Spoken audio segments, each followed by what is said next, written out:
But the other way you control the game is with your defense and with rebounding. And so the big things, and this is most important probably in football, is field position and turnovers. And so if you're not turning it over a lot and you rebound well, I mean, you're a team that can win a lot of games. Yeah. Now, if you have good talent, if you throw it all over the place and your rebounding is spotty, you're going to be up and down and inconsistent, and you're going to drive your fans nuts.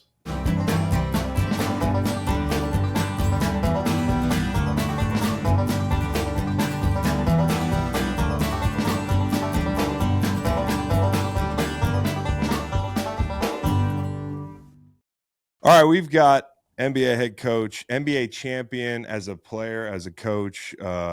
He's a Wahoo, and he gave us a lot to watch this year with the Indiana Pacers. That was a fun team.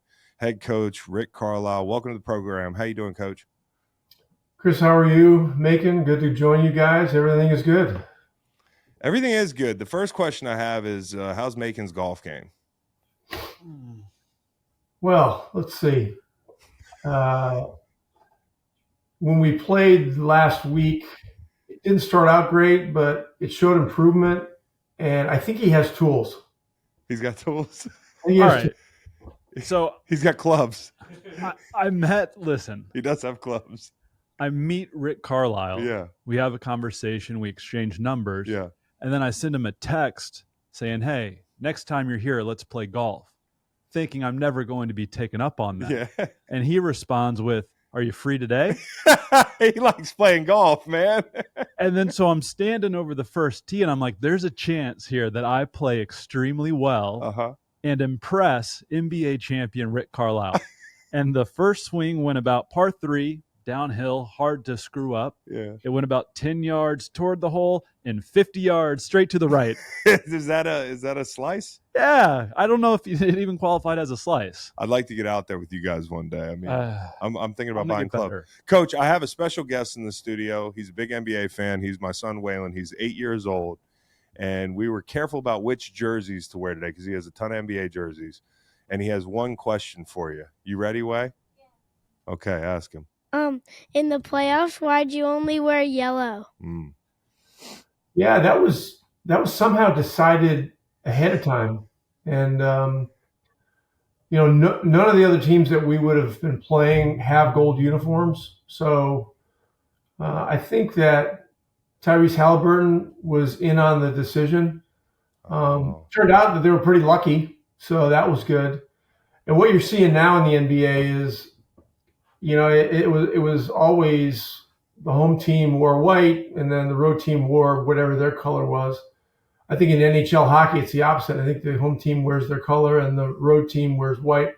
Football, Chris, I don't know.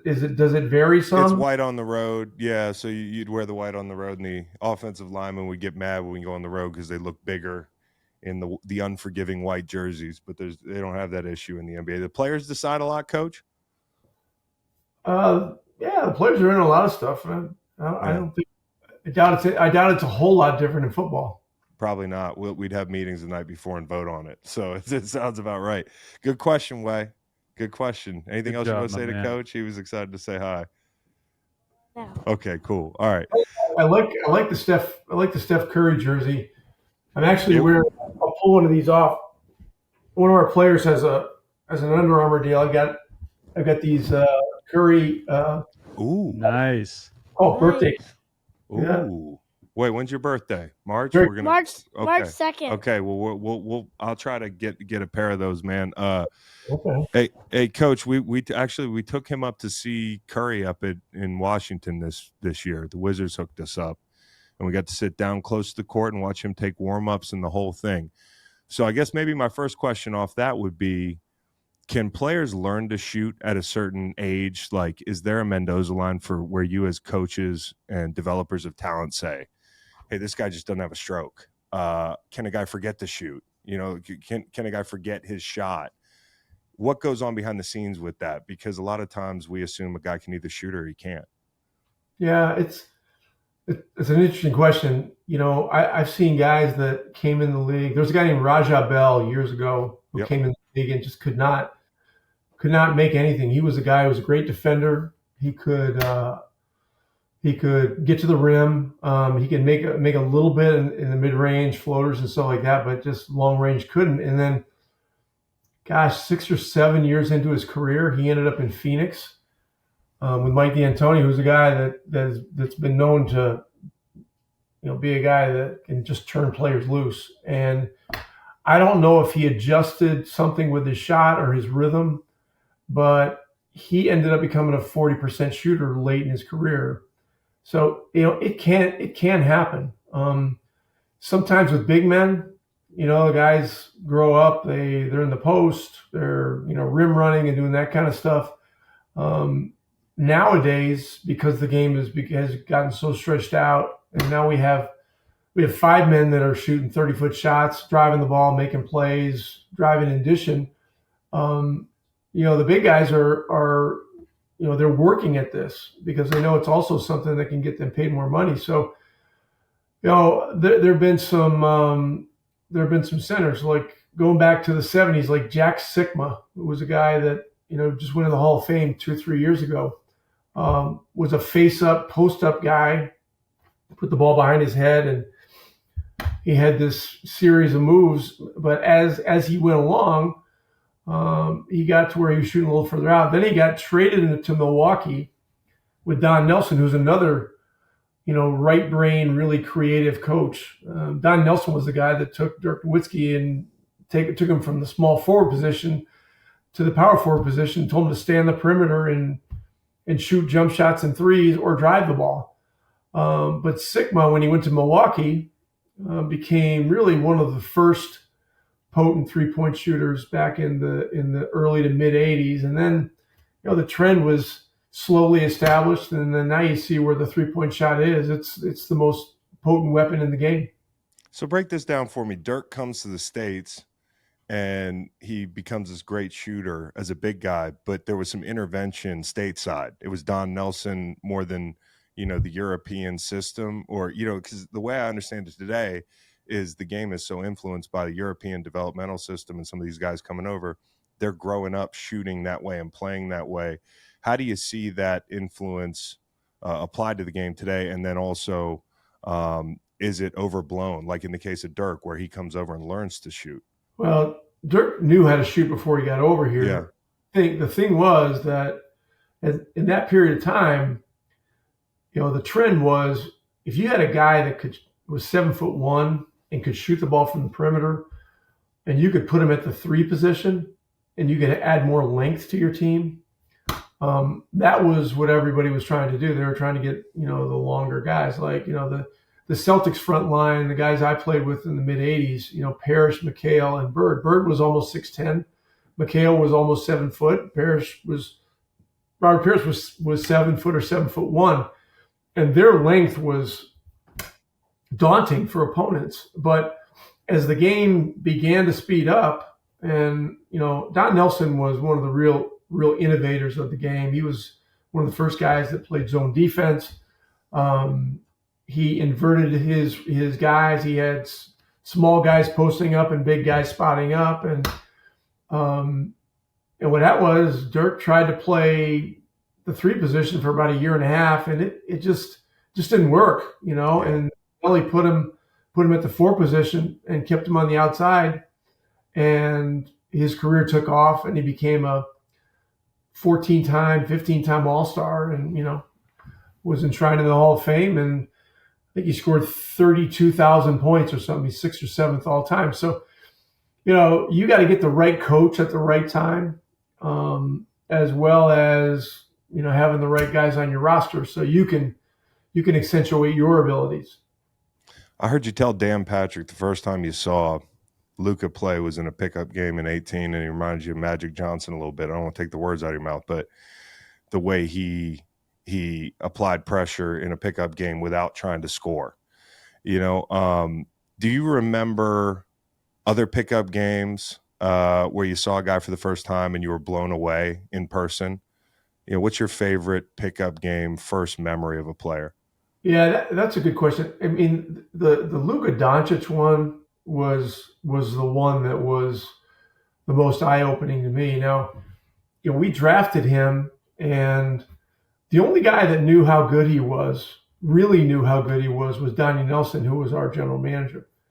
Um, Donnie was a guy that had brought some of the first European players, and so he really knew Europe well. And on films, Luka, you just couldn't tell. He was a 6'7", 6'8" guy that handled the ball a lot, but didn't really look like a point guard. And at times on his team, there were other guys that were handling the ball. And so, and the other thing is, as you watch him, and you watch him now, he doesn't look fast, but he gets by people. And the thing that you learn about him very quickly, particularly when you have a chance to work with him, coach him, is that he is super big, super strong, unbelievably quick, and extremely fast. Now, it doesn't look like he plays fast, but he can turn on the burners, and he is an amazing athlete. And he can play above the rim, too. He doesn't do it very much because he's mastered the game, on the ground and just by, leaving the floor just slightly, because that's how he controls the leverage of players that are bumping him and stuff like that. And that's why he's able to finish and get in one so much. So, I think right now, you look at the run he's been on during the playoffs, leading to the finals, what he's done in the first two games of the finals. I mean, if this guy isn't the best player in the world, I don't know who is. I mean, he is that amazing. Yeah, he's incredible, and he does look like he plays bigger than he is even. Yeah. I don't know what he weighs. I don't know what he tips the scale at, but the guy he seems like he just moves people out of the way. He's got great feet where he can just get by people. Yeah. At time and tape, Coach, the Celtics are up 2-0. Derek White said after game 2, Indiana's really hard to guard. Unreal. Credit to them. They're just difficult to guard, referring to the Eastern Conference Finals. If you're coaching the Dallas Mavericks, which you have done before, to a world championship, yeah. what would you do to change things in this series? Do you think there's a path for Dallas to get back into this thing and win it? Well, there is a path. I mean, the series really hasn't started yet. It doesn't start till a team wins on the road. And so, Boston's done what they're supposed to do. They win the first two games at home. Like the second game, I was at the second game. I was there presenting an award. And, I mean, it was a war. It was a physical war. Both teams are high-level defensive teams. Both teams rebounded. They play above the rim with their big guys. And going into game 3 now, at the time that we are taping, which would be tomorrow night, Porzingis has got some kind of leg thing going on where he will be listed as questionable and perhaps may not play. We don't know.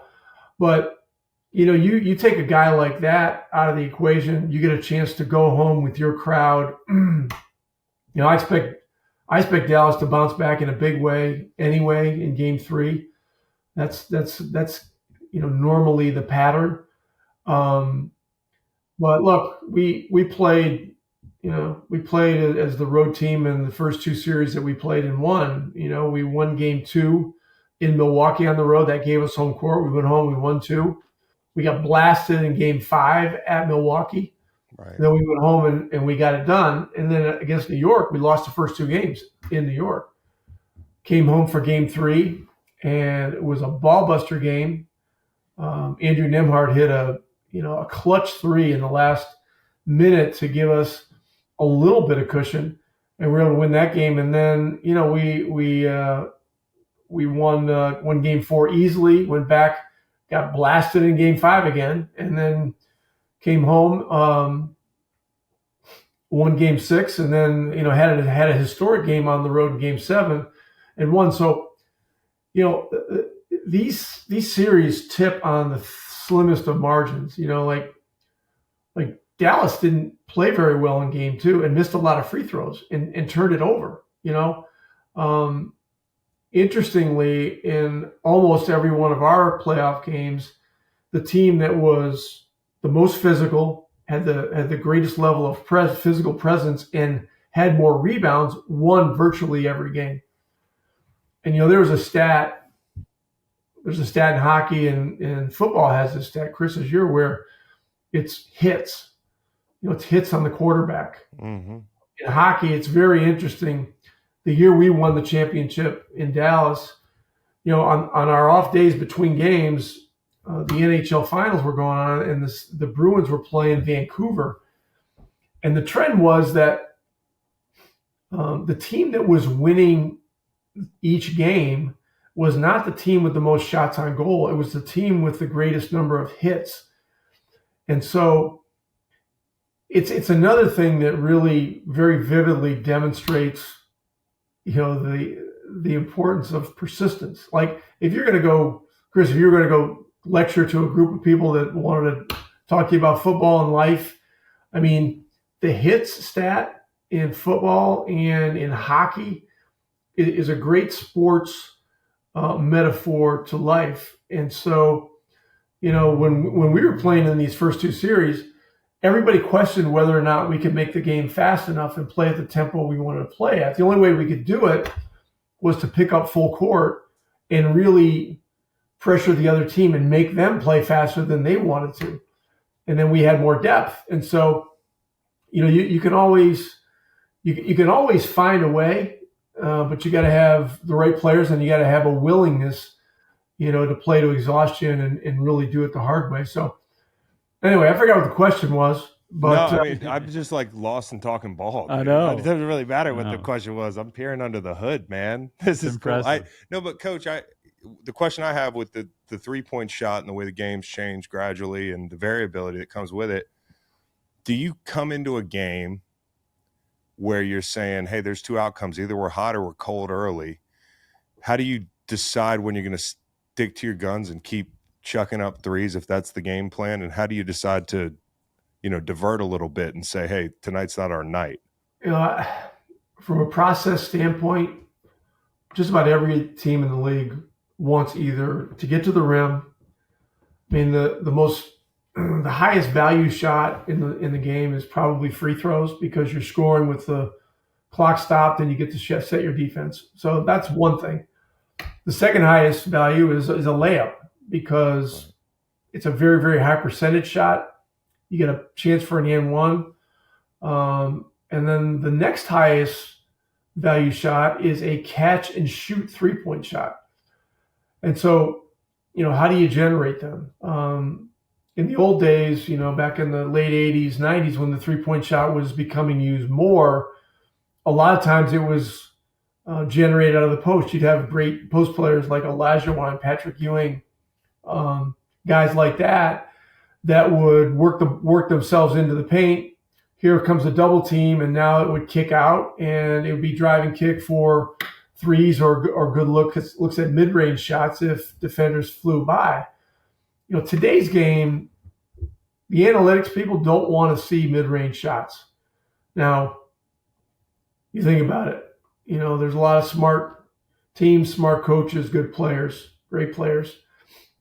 If you really want to, you can create a game plan to minimize the number of rim attacks and the number of threes, but you're going to give the mid-range. So I believe you still have to work on that shot. Love it. And look, it's still a skill game, and sometimes you've simply got to feed the beast and figure out what the other team is willing to live with, and you got to beat them with that. Now, your question is a very good one.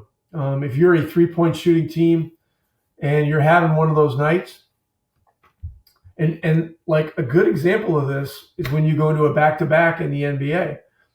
Most times on the second night of a back-to-back, teams do not shoot the three at anywhere near the same clip they do when they're fresh. And so you've got to have your messaging to the team. You got to be very careful about it, because you still want to shoot good threes. And there have been plenty of nights in my career. I mean, I've coached, I'm approaching 2,000 games, Coach. And there have been nights on back-to-backs where you shoot the ball unbelievably well. Right. But in those instances where you get off to a slow start, whatever, the messaging that we use is we've got to play faster, we've got to attack the paint, and we've got to get to the rim more. We got to get to the rim more.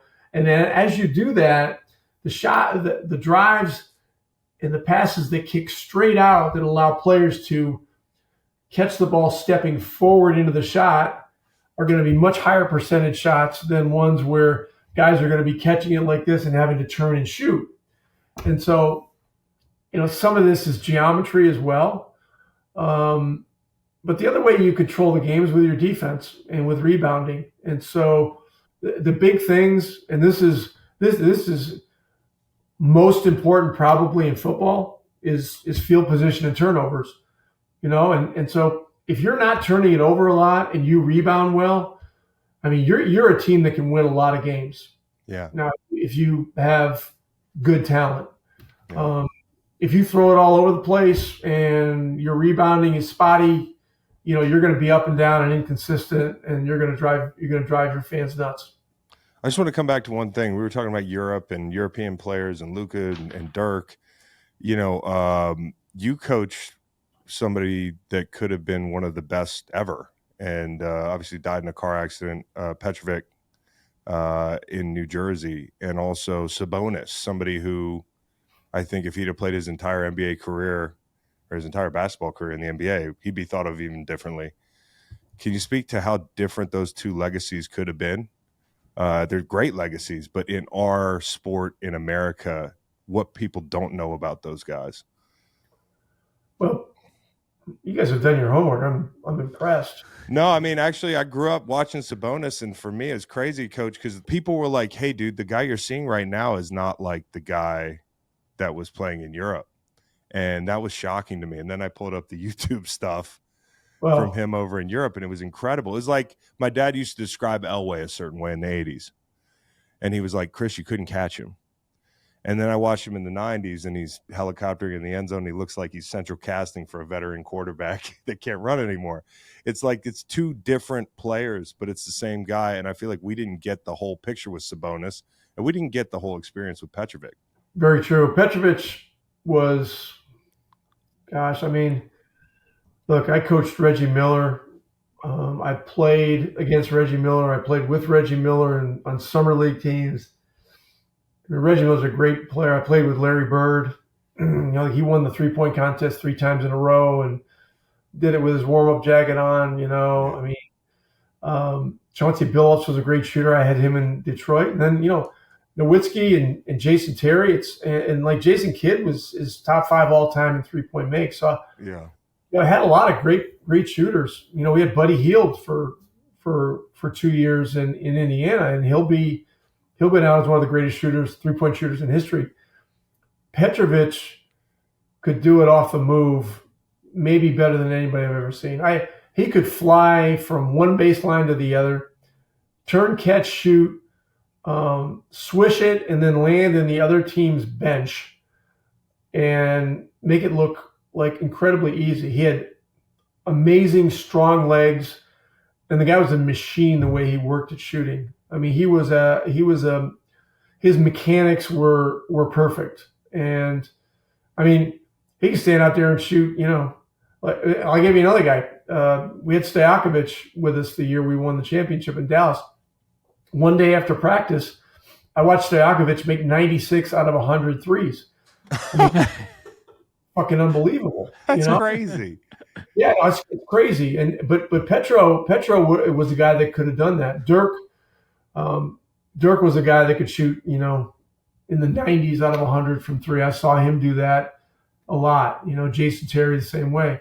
Sabonis was also a great shooter, and I played against Sabonis when he was 18. I was at Virginia it was December of '82, and the Soviet team was touring the United States. They played Indiana, they played us, they played one other team, and Sabonis was 18 years old, and he was just becoming like that guy, and he was amazing then. But they had a lot of veterans on that team, and he didn't shoot the ball all that much.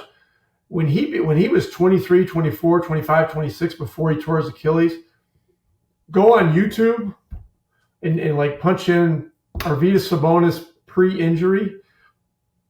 I mean, these highlights, shattered backboards, like unbelievable dunks like this. I mean, just he was a 7'4" Larry Bird, but more dynamic. Crazy.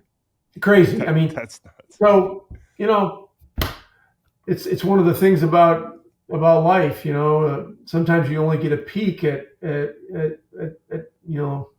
true greatness from a couple of guys, but those guys were extremely special. And I was very fortunate. Like Sabonis came over at age 31 to Portland when I was an assistant, and he still played at a high level.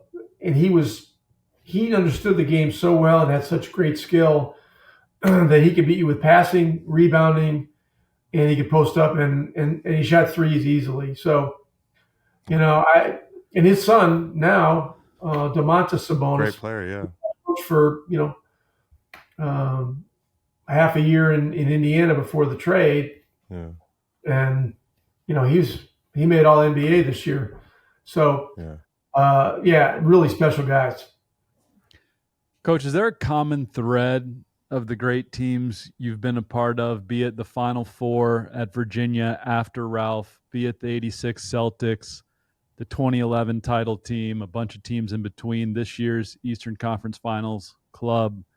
Is there some common characteristic of those teams that has made them great regardless of level, era, style, etc.? Yeah, our 86 Celtics team was an amazing team because there were 6 Hall of Famers on that team.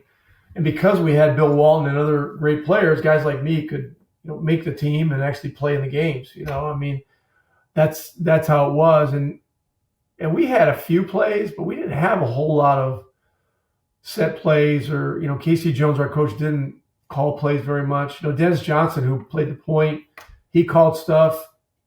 When our second unit was out there, we had something, we just called it 2.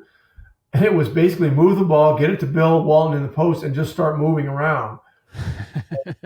We would just generate shots because we were good cutters, screeners, and we could shoot. It was like me, Jerry Seasting, Scott Wedman, and we'd have one of the other starters in the game a lot of the time. We'd have either McHale or Bird, and that was pretty good. But we played a freelance style.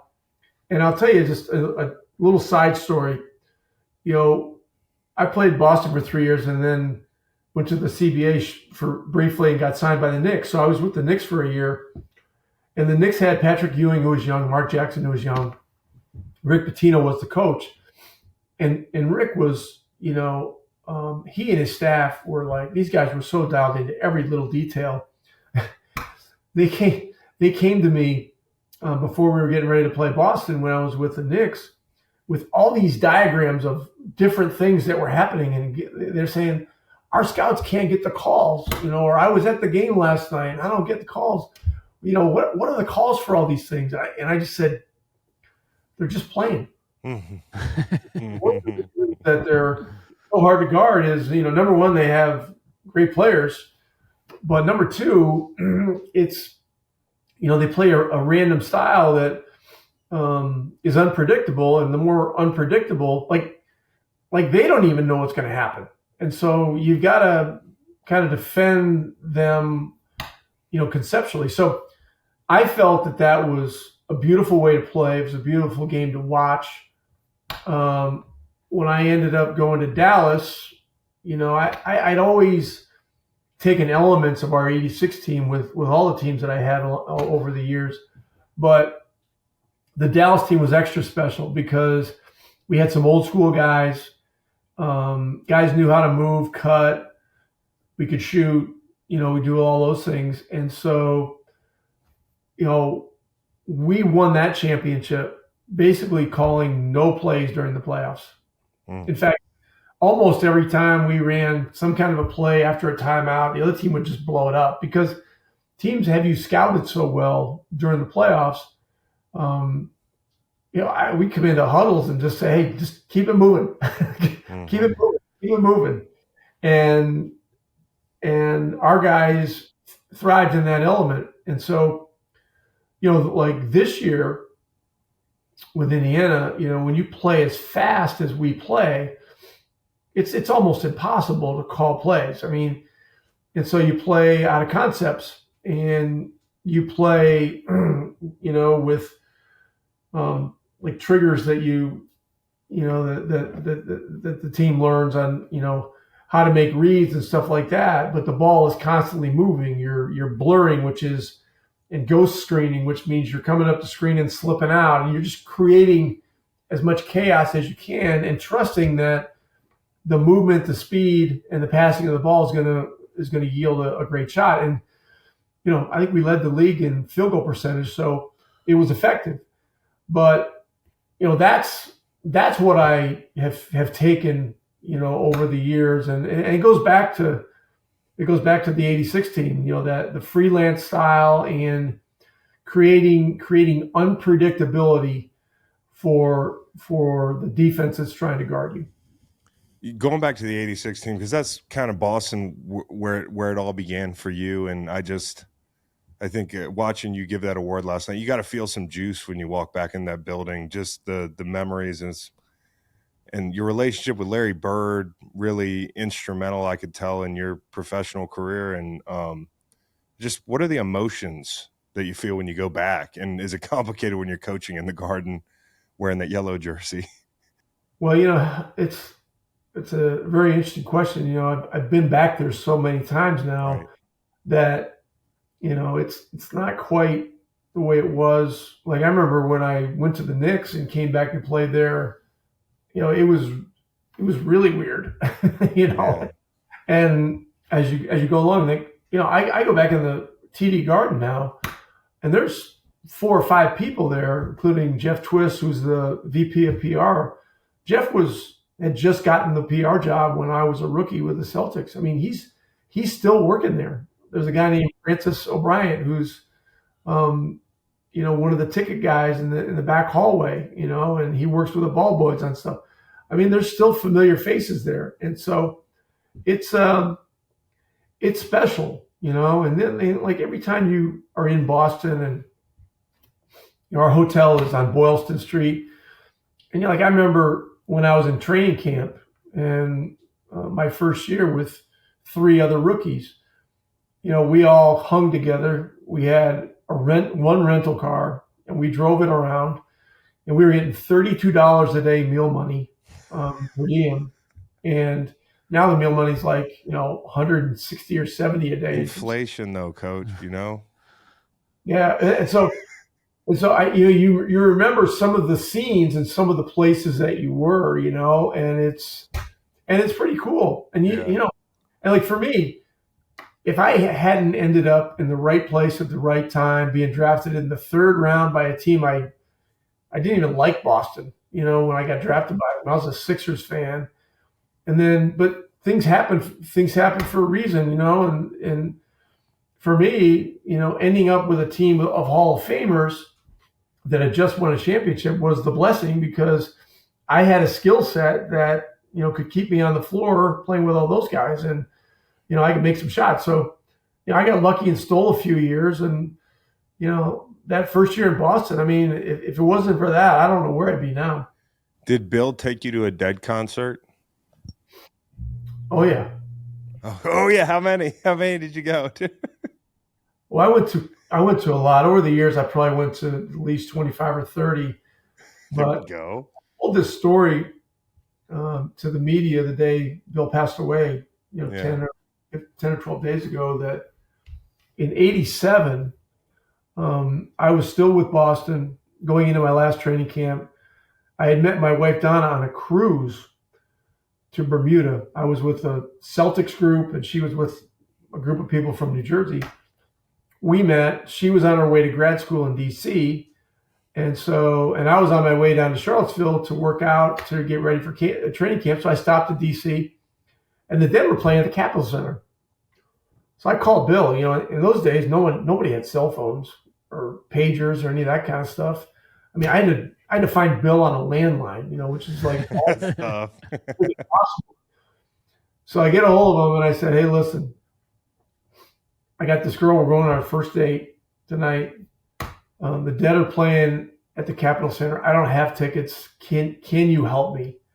He goes, listen, just drive up to the loading dock, walk down, knock on the door, ask for Dennis McAnally, who was their PR guy, and everything will be just fine. I said, Bill, are you sure? I don't want to look like an idiot here. Yeah. He goes, trust me, it'll be just fine. we were driving up, pretty early, and I said, hey, I think we're gonna go to this show. Yeah, I think so. Oh, okay. So we pull up to the loading dock, and I stopped the car, and he said, hey, just sit tight for a minute. And she goes, do you have tickets? And I said, just give me a minute here. So I walked down, knock on the door, asked for Dennis McAnally. And and Bill said, tell him you're Rick Carlisle from the Boston Celtics and everything will be just fine. So I went down and I knew some of these guys. And so about 90 seconds later, I walked back up and I had a laminated all access pass that said Bill Walton on it in one hand. And the other one, I had one that said Susie Walton, who was Bill's wife at the time. Yeah.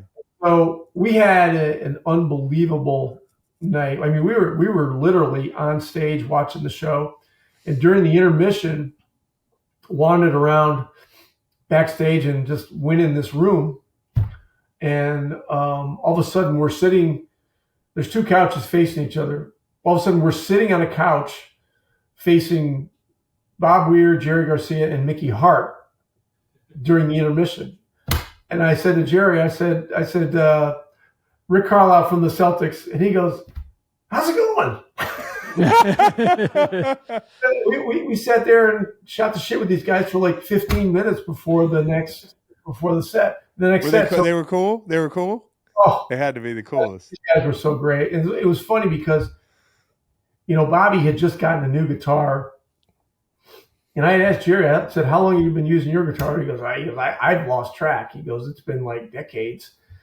And Bobby goes, and Jerry goes, this guy's getting new stuff all the time. And Bobby goes, yeah, I'm a sucker for a guitar salesman,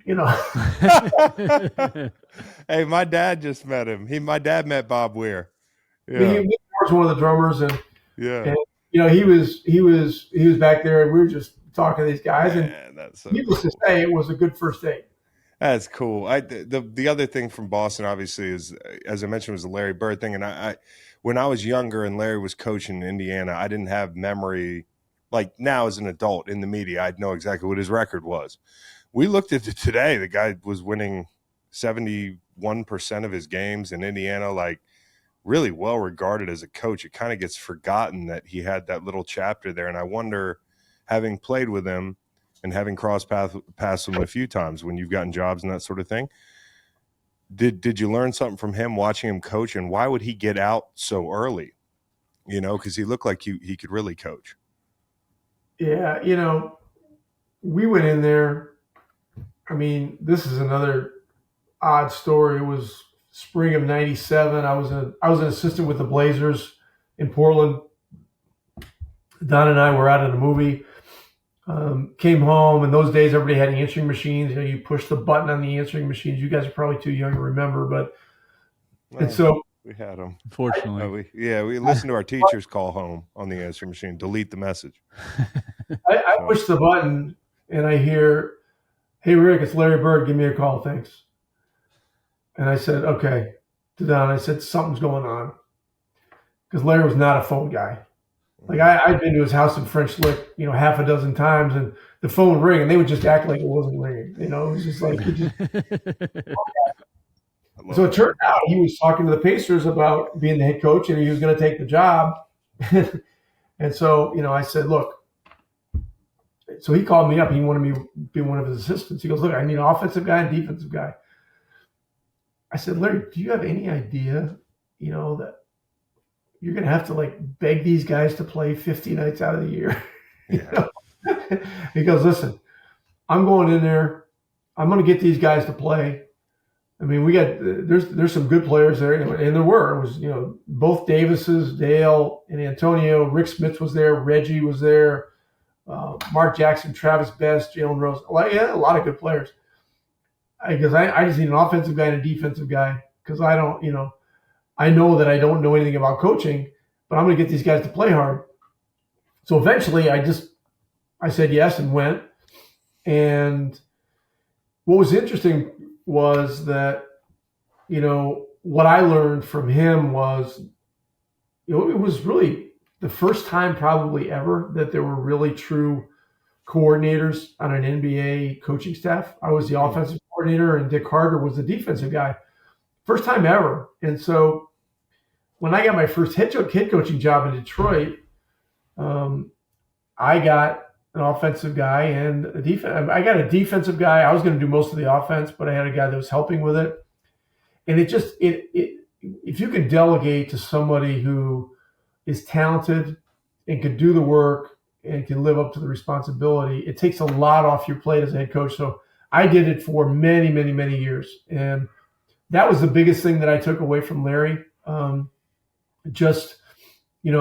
Being able to delegate, and you got to trust the people that you're delegating to. Speaking of, Jenny Busek is on your staff. What qualities does she bring to your team? How much longer will it be before we see a female head coach in the NBA? Well, I don't know how much longer it's going to be. I do think one day it will happen. She's one of a few women that is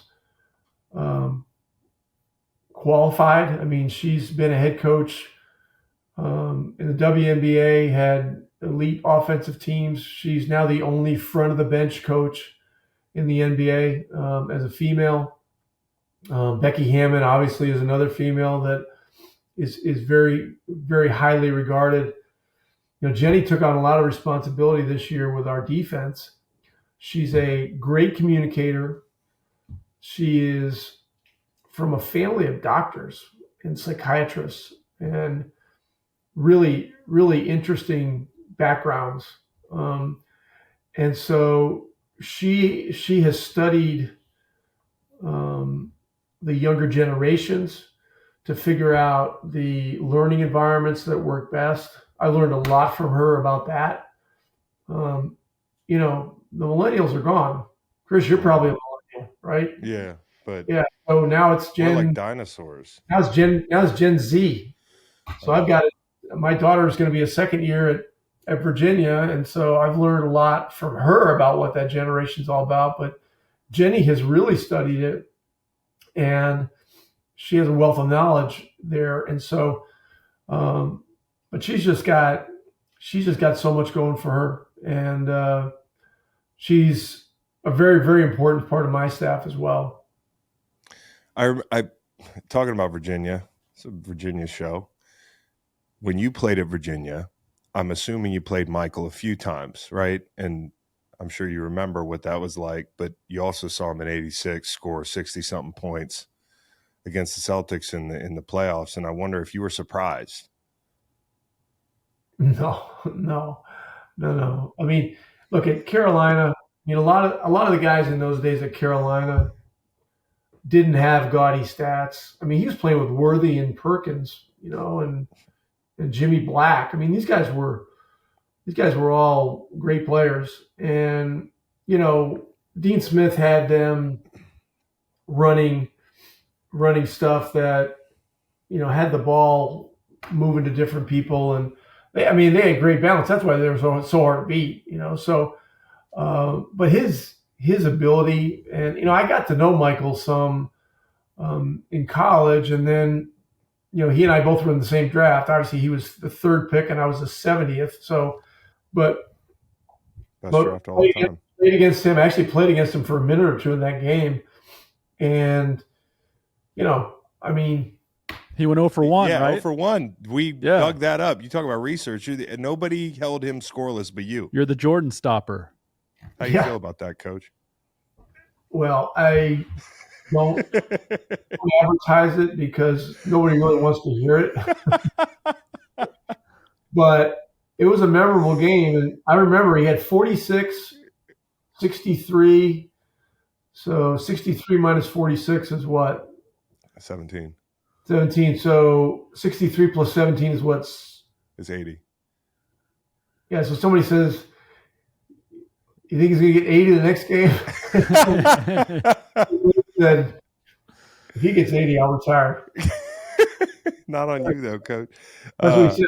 And so, the third game we played those guys, we started double teaming him and making the other guys shoot and all that kind of stuff. And we ended up winning in 3 straight. I mean, it's a 5-game series, but I mean, that was crazy. And Michael had been hurt that year and wasn't even supposed to play in the playoffs. He played against the team's wishes. At least that's how the story goes. So, but look, that guy is a competitor and a player. I mean, I just never seen anything like it.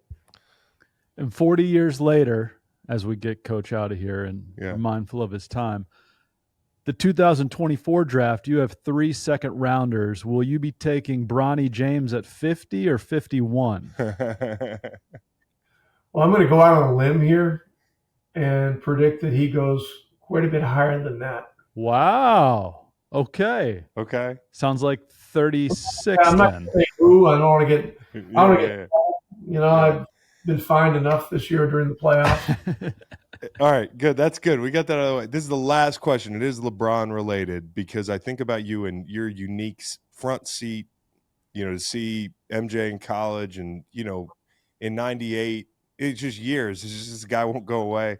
And then LeBron comes along in modern basketball, and you guys are entering that series playing this team that said what it's going to do. And if it's not for you guys, I don't know. They might do it. It just felt like you guys were like everybody's favorite team because everybody wanted to see the villain go down. You go into that series, and I wonder inside those meeting rooms, in football, we always say if we can do X, we got a shot. What was X for you guys, and was it all LeBron-centric, or was it something that people don't think about in that series? Well, interestingly, when you go to the finals, and I've been to the finals quite a few times with Boston, and we went one time when Larry was the head coach in 2000, the stage is such an elevated stage. I mean, there's so much going on with the media. The games are spaced differently. You can feel the difference with national TV and stuff like that. And so, and Chris, this, being a high level athlete, has played a lot of big games.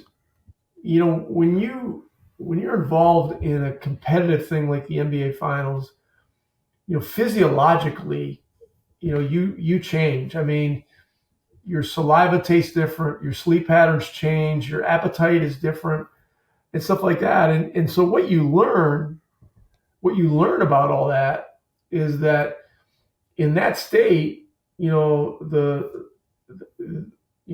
human experience, your body and mind are absolutely alive. And in that state, you have the ability to achieve beyond what you may have believed possible if you are process oriented and have a very simple process. And so for us, and I talked to the team about this exact thing, about how they're going to feel different and what it felt like and what it meant and how we were going to simplify and have a process that was one that would give us a chance, as you say, and so it was 2 things. We were going to be the most persistent team defensively. And if you look back at those games and some of the photos and stuff like that came out of that series, Jason Kidd, who was 37 or 38 years old, was picking up LeBron James full court and turning him. And we were going to dictate tempo as much as we could. We were going to not let these guys just kind of mosey on into what they wanted to do. I mean, they had 3 guys that were, beyond elite. So defensively, it was persistence. And offensively, we were going to attack. We were going to play fast. We were going to move it randomly. And when we got great shots, we were going to attack those shots. And look, and I just told, look, don't even think about the ending of the series. Just concentrate on those 2 things. And we will give ourselves the chance that we need. And that's exactly what happened. And, in game 6, we lost game 1 pretty bad. We had a pretty crazy comeback in game 2, down 15 with 5.5 minutes, came back and won. Game 3, we lost at home. Game 4, we won at home. Game 5, we won at home a little more convincingly. And then game 6, we went back to Miami. And in those days, it was 2-3-2. So when you came home for 3 games, it's tough to win 3 games in a row in the finals. I don't know if there's any team that's ever done it. But at the end of game 6, in the last minute, we're up 10, and then it was over. It was like, wow, I can't believe this is over. I can't believe it's over. Yeah. Because we were immersed in those 2 things. So, that was the plan. And, we did strategically, we had to do some unique things. We played zone because we just couldn't match up against Wade and James and Bosh the way that, certain other teams could. But it was a mindset. There was an aggression and a persistence, and it was our time. We had a veteran team that was really tight, really close, really together. And those guys, we found a way, and it was a beautiful experience. It was that was about as fun a time as I had watching basketball. That era was unbelievable. Yeah. And that series stood out. There are only 30 of these jobs in the world, and this guy's had one for the last about 25 years. Yeah, he's doing something right. Yep. And so we hope you come back, Coach. We really appreciate the time. It's so interesting. We don't get to talk to a lot of basketball coaches, period, let alone one of the winningest coaches of all time. So, Rick Carlisle, appreciate the time, brother. All right. Thanks, guys. Enjoyed it. Take care. Anytime. Great to see you.